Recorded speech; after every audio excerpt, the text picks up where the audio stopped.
Hey there, I've been working on this tool all year and tonight it got really good, so I wanted to quickly make a video and show you why I'm excited about it. I actually started this as a personal project to translate my book because tools like Scribe Shadow were too expensive, and I wanted a cheaper solution that accessed the API for the various AI models.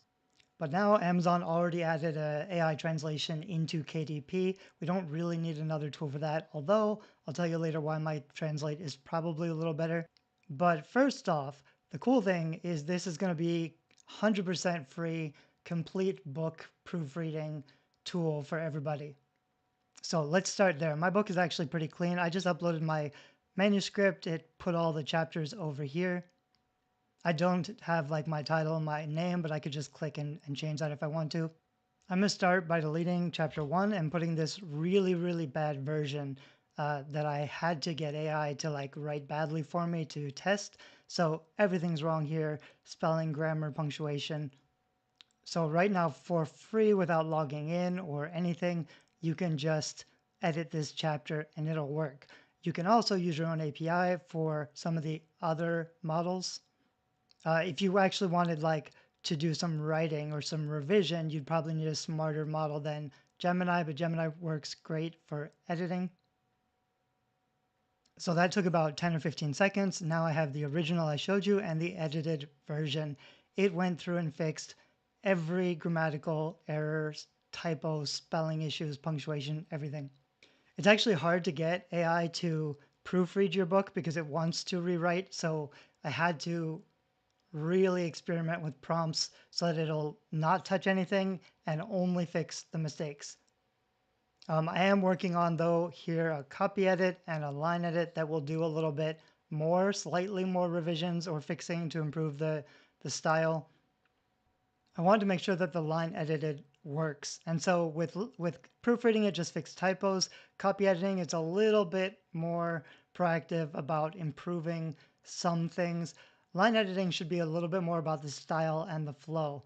And the problem I was having is that I was using my published books, which have been through countless rounds of editing. They are already pretty clean. It didn't really make any changes. And I was worried that maybe the line editing feature or the prompts I was using weren't going to work well enough. But then I went and had ChatGPT write the worst fan fiction in the world. The helicopter chopped through the sky, making this loud wumpa wump that stuck inside my brain meats and just wouldn't stop no matter what I'd done. It's so bad. Not just the grammar and punctuation, but like all the writing. It does random capitalization. It has double quotation marks. This is just, I used to go, it's so bad. I used line edit. It completely fixed everything. So it's my ideas, it's my brain dump ideas, but this is like the worst case rough draft without any editing. Going to line editing, I'm using Claude 4.5 Sonnet with my prompts.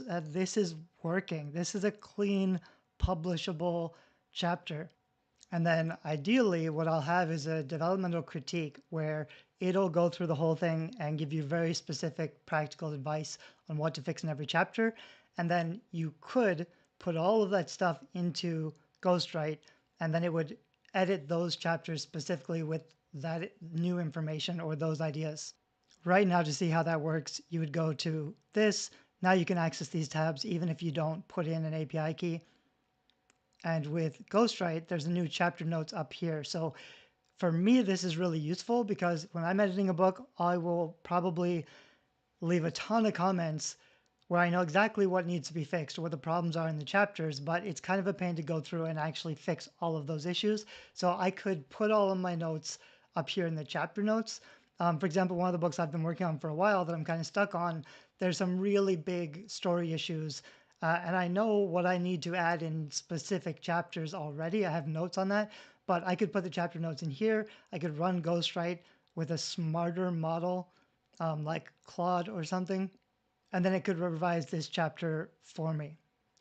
But that's not the exciting part. And even if you don't want to use AI at all for your writing, this is the other really cool thing. When you proofread for free, so it's proofread if it reads the whole book. Right now you can see this check over here because I went to chapter 1 and Let me go back here. I said edit chapter, so it's only edited this first chapter. But if I just clicked up here to proofread the entire book, there is a little toggle over here. Usually, right now it says see your report because I've already done this, but it would say, would you also like to generate a free beta reader report? You can also go here in editing. You can see this is also free to just generate a beta reader report. If you hadn't done this before, this would pop up and ask you to just generate the report. And this is what it looks like. So like I mentioned, I could just change this. This is my Scarlet Thread book 5. And this is what I have so far on the information. It gets the conflict and the stakes. There's a story arc. It has all of the turning points and major plot points, all the twists and reveals.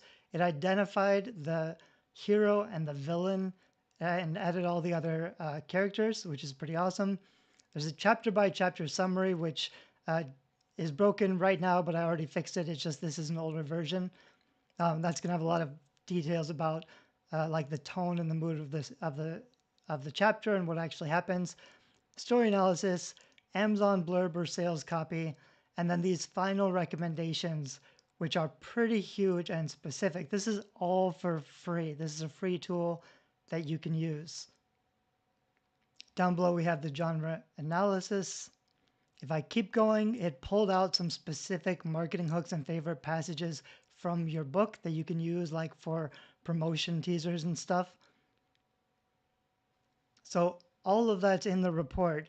And I haven't even gotten to the thing that I wanted to share with you, which is really exciting. This is the chat feature, which you can chat and ask questions about your book. So if I was just playing around, I hadn't edited my full story yet or generated a story Bible, then if I clicked on full story, it wouldn't be able to chat. It would prompt you to generate your beta reader analysis. But because I've already done this, a minute ago I asked a couple of questions and the answers were really surprising and impressive. So I'm hoping, because I was going to show you right away, but then it refreshed. I'm hoping it does as good a job so I can show it to you. I like to start with just a hey or a test just to see what's going on. It's giving really short responses before. I had trained it before. If someone starts with just a hey or a test, it would just jump in with a bunch of useful book information. So I'll probably fix that. But now I'm going to ask, what's the biggest weaknesses in my book? It's reading my story Bible and all 16 chapters. This is like 70,000 words. Okay, this is basically what I got the first time. And the reason I'm impressed is because I've been doing this a long time. I'm pretty good at developmental editing. This is my 5th book in this series that is published and is pretty good. And I still agree with all of these major weaknesses. I think it's probably right about all of these things. So it says the pacing in the earlier chapters, cadences, return. It mentions all my characters. It gets everything right. It says the initial chapters might feel slow for some readers, which is true. The first 3 chapters, she's wandering around the mansion. Not a lot is going on. It also says I have a lot of mythology, risk of overwhelming the reader, having exposition feel heavy-handed. Before it told me it was an info dump, basically. Now the keyword info dump is missing, but it's the same point. Although I really liked that it called it an info dump, which is what it was. I really struggled editing this book because I had so much mythology I was trying to cram into it and try to make it, work with the active plot, and I didn't totally succeed. It's pretty info dumpy. And then the third point here is my main character is emotional, numb, and self-doubt, which is true of my character, but it says basically, we need a more active character that does things and takes action rather than just, wanders around. So out of the whole book, I would probably agree that like these are probably the biggest weaknesses of the book, or at least these are pretty smart comments. And this is only the quick mode of this entire app. You can also use the thoughtful mode. The quick mode is Gemini, and the thoughtful mode is ChatGPT 5 Nano, I think. So it's a little slower, but maybe a little better. I went down here to clear the chat. I'm going to ask the same question of the thoughtful and see what kind of answers I get. It mentions some of the same things, but it's also got several more things. The first one was 3. This looks like about 7. And these are really specific with even some suggestions.